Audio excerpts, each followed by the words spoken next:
What's up, guys? I'm Elliot with Elliot Outdoors, and welcome back to the channel. And today we're doing a chili recipe. This is a great recipe for any outdoor occasion. It's Dutch oven, it's one pot, and super easy to make, so we're going to go through it today. And if you like it, and this helps you out, hit and subscribe down below, and we're going to get into it. So right now I'm going to get the charcoal ready. I'm going to spread it out into a ring to get this Dutch oven preheated. I'm going to take the horseshoe trivet, and I'm going to put the Dutch on to preheat before we go back inside and get our vegetables and our seasonings ready to go. Back inside, we're going to dice up some vegetables we're going to use for this recipe. We're going to start with this yellow onion. We're going to just cut the ends off here and peel back the first layer. Super easy, you don't want any of that in your chili. We're going to dice it up, so I just follow the lines. After cutting it in half, I follow the lines on the onion, and then I turn it 180 degrees, and then I just slice the other way. So super easy at dicing onions.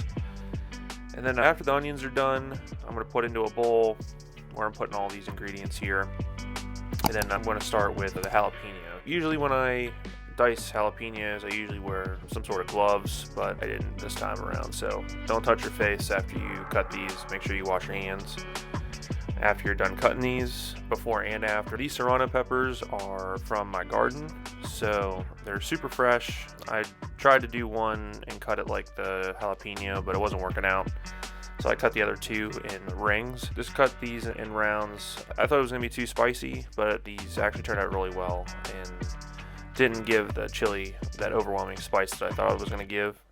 So next we're going to do the garlic. Super easily minced garlic. You take the garlic and you mash your knife down on them and you cut them. Super easy to do. Now we're going to do some dried chilies.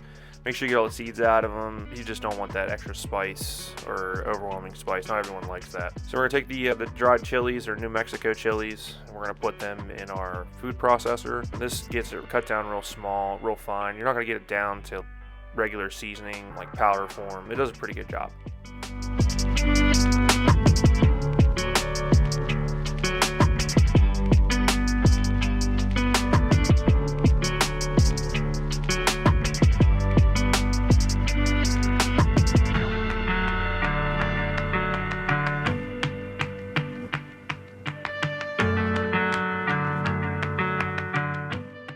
Now that our dried chilies are done in the food processor, we're going to put some other seasoning in, and this one's super easy because I can put all the ingredients into this container and seal it up for later.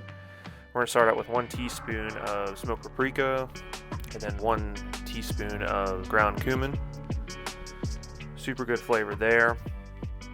And then we're going to do 1 teaspoon of oregano, followed by 2 teaspoons of salt.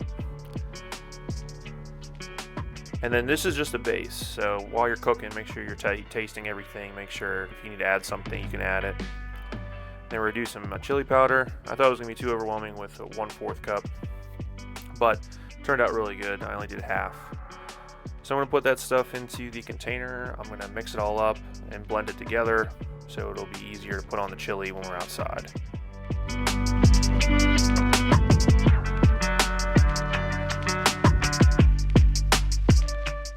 Now it's time to make the chili. So we're outside. I'm going to do 1 pound of ground beef, 80/20, and then 1 pound of stew meat.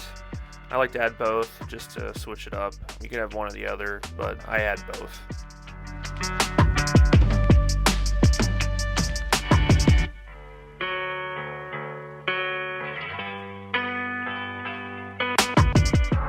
Once the meat is browned up, I'm going to add just the vegetables. So I'm going to add the onion, the peppers, and the garlic. Mix them up pretty well. I'm going to get them nice and translucent, nice and soft before we add anything else.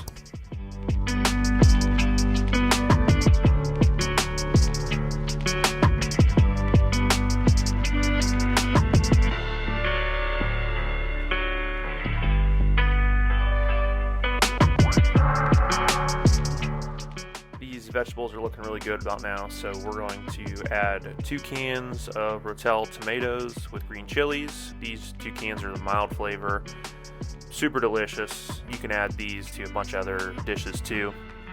We're gonna add 1 carton of crushed tomatoes, and we're gonna mix this till combined.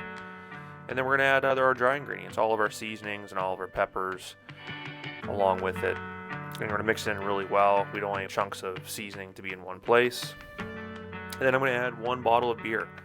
I had this can of Mexican beer. You can add anything you want. It's October, all the Oktoberfest beers are out, so try one of those.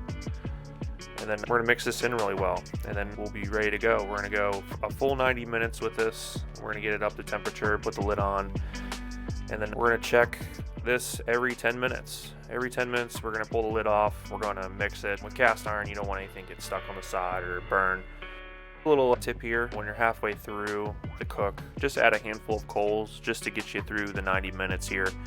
It's just a lot of the coals here have been preheating since you started your coals, so adding a few won't hurt. So about 30 minutes before your chili is done, add your kidney beans. You don't want to add them too soon because they get all mushy and they don't taste very well. So about 30 minutes before. And then about 10 minutes before it's done, we're going to add the chocolate bar. So our 60% dark chocolate, we're going to add this. It just takes the harsh flavor that you may have put in your chili. If you made it too hot or spicy, this will definitely cool it down, but definitely a must add.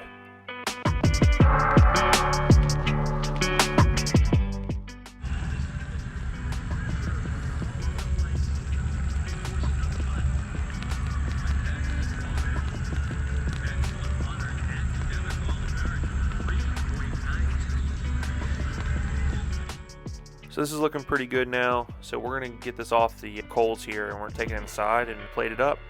It's looking really good, and you really want that dark color, and it's gonna bring out a lot of good flavor. All right, we're back inside, and we're gonna get this thing plated up, and we're gonna start eating. It's about dinner time here. So we're gonna top this thing off with some sour cream and some sharp cheddar cheese. That's the way I like it, and if you like it some other way, just go down in the comment section below and let me know. And if this video helps you out, and you try this recipe out and you love it, hit that subscribe button, and then try to put a video out about once a week. So if you hit the notification bell, that'll keep you up to date with my videos. Thank you so much for coming out and watching this video, and we'll see you on the next one.